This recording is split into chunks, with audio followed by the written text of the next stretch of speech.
ऐसे में जबकि पूरा देश महामारी की मार झेल रहा है, हर राज्य अपनी ओर से ये कोशिश कर रहा है कि वो इस जंग का डट कर मुकाबला करे। टीवी 9 भारतवर्ष अपने दर्शकों को अलग अलग राज्यों से ग्राउंड रिपोर्ट दिखा रहा है। इसी कड़ी में आज हम आपको कर्नाटक की एक रिपोर्ट दिखाएंगे। इस वक्त देश के कुल सक्रिय मामलों में से करीब 80% सिर्फ 12 राज्यों में हैं और इनमें सबसे ज्यादा एक्टिव केस कर्नाटक में हैं।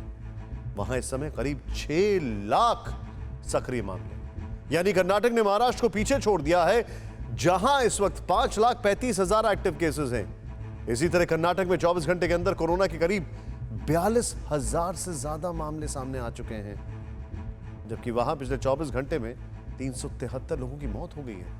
हालांकि राज्य में एक दिन में करीब 36,000 लोग ठीक भी हुए। बेंगलुरु से ये ग्राउंड रिपोर्ट। सबसे पहले हम पहुंचे बेंगलुरु के विक्टोरिया अस्पताल में। दरअसल हॉस्पिटल में किसी भी मरीज की डायरेक्ट एंट्री नहीं है। बीबीएमपी यानी बृहद बेंगलुरु महानगर पालिका के कहने पर ही किसी बीमार को अस्पताल में भर्ती किया जाता है। हमें यहाँ ऐसे कई लोग मिले जिन्हें बेड के लिए काफी मशक्कत करनी पड़ी। बेंगलोर के विक्टोरिया अस्पताल में इस वक्त हम मौजूद हैं और ज़रा जो मरीज़ है कोरोना के उनके परिजनों से बात करते हैं, समझने की कोशिश करते हैं कि बेड यहाँ पर आसानी से मिलता है या नहीं। बताइए, अभी अगर कोई मरीज़ यहाँ आ जाए और कहे कि हमको एडमिशन लेना है, अस्पताल वापस भेज रहा है? नहीं, वो वापस भेज रहा है। वो बीबीएमपी से डायरेक्ट अलर्ट RF नंबर ऐसा नंबर है तो एडमिशन करता है। नहीं तो बेड फुल है, दूसरा हॉस्पिटल को जाओ, ऐसे बेड नहीं, बेड फुल हो गया, ऐसा बोल के चला जाता है। अभी बताइए, आपके परिवार से कौन एडमिट है? मेरा मम्मी है। आपकी मम्मी है। अस्पताल के बाहर हमें एक ऐसा मरीज दिखा जिसे ऑक्सीजन की कमी के चलते सांस लेने में तकलीफ हो रही थी। हमने अभी पूछताछ शुरू ही की थी कि मीडिया का कैमरा देख अंदर से अस्पताल के कर्मचारी आए और मरीज को अंदर ले गए।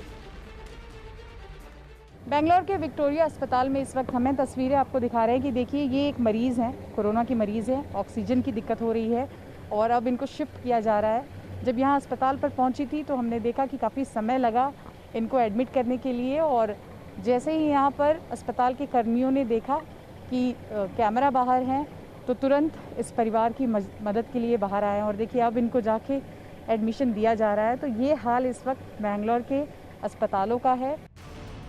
विक्टोरिया अस्पताल में हमें एक ऐसा परिवार भी मिला जो अपने मरीज को प्राइवेट अस्पताल में ले जाना चाहता था, मगर बीबीएमपी ने तत्काल यहीं पर बेड अलॉट कर दिया। This patient is already 84-year-old with comorbid conditions, diabetes, BP, सगे वगैरह। I was a bit apprehensive. In fact, I tried to contact a couple of people. मैं पूछा, please arrange me through BBMP quota some private ward. चलेगा मुझे, I can manage. God fortunately we can afford to get the treatment. But they gave me Victoria Hospital. When I heard Victoria Hospital, I was a bit apprehensive. इसके बाद हम बेंगलुरु के ही बोवरिंग अस्पताल पहुंचे। यहाँ एक मरीज के बारे में पता चला कि उसे दूसरे अस्पताल से यहाँ रेफर किया गया है। महिला प्रेग्नेंट है और यहाँ आने पर डॉक्टर कह रहे हैं कि मरीज को कहीं और ले जाना होगा क्योंकि फेफड़ों में इन्फेक्शन ज्यादा है। अब परिवार की चिंता है कि जाएं तो जाएं कहाँ। पेशेंट प्रेगनेंसी में है और 6 मंथ्स प्रेगनेंसी में है। लंग का इन्फेक्शन है ना, वो अभी कम नहीं हो रहा है।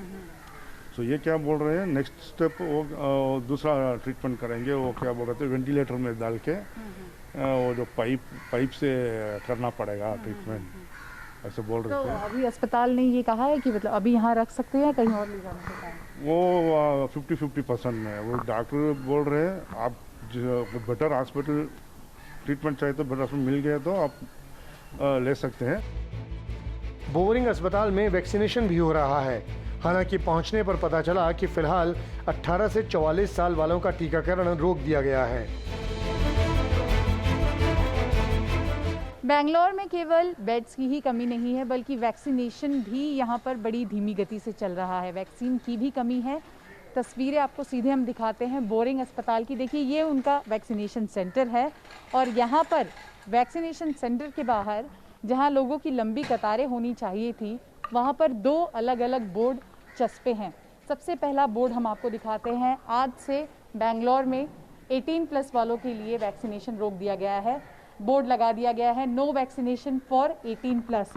इसके बाद अगर 45 साल से अधिक उम्र का कोई आता है सेकेंड डोज पहले डोज के लिए, तो देखिए यहाँ साफ तौर पर लिख दिया गया है कोवैक्सीन नो स्टॉक, यानी कि जिन्होंने कोवैक्सीन की अगर पहली डोज ली है, दूसरी डोज के लिए वो यहाँ पहुँचे तो कोवैक्सीन यहाँ पर उन्हें नहीं मिलेगी। विक्टोरिया और बोबरिंग अस्पताल के बाद हम पहुंचे बेंगलुरु के गोशा अस्पताल। अस्पताल के बाहर मरीजों के परिजन इस इंतजार में हैं कि उनके अपने जल्द स्वस्थ होकर घर लौटें। यहाँ हमने कई मरीजों के परिवार वालों से बात की, कुछ इलाज से संतुष्ट दिखे तो कुछ ने कहा वो अपने मरीज को कहीं और ले जाने की सोच रहे हैं।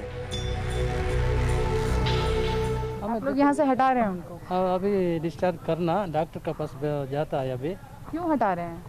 हमें दूसरा जगह में जा, क्यों? यहाँ ट्रीटमेंट सही नहीं लग रहा? मेरा को पसंद नहीं आया। ट्रीटमेंट सही वो 3 रोज से वो मेरे बेटा खाना नहीं खाता है, उसके लिए दूसरे अस्पताल ले जाएंगे तो शायद स्थिति जो है और बेहतर।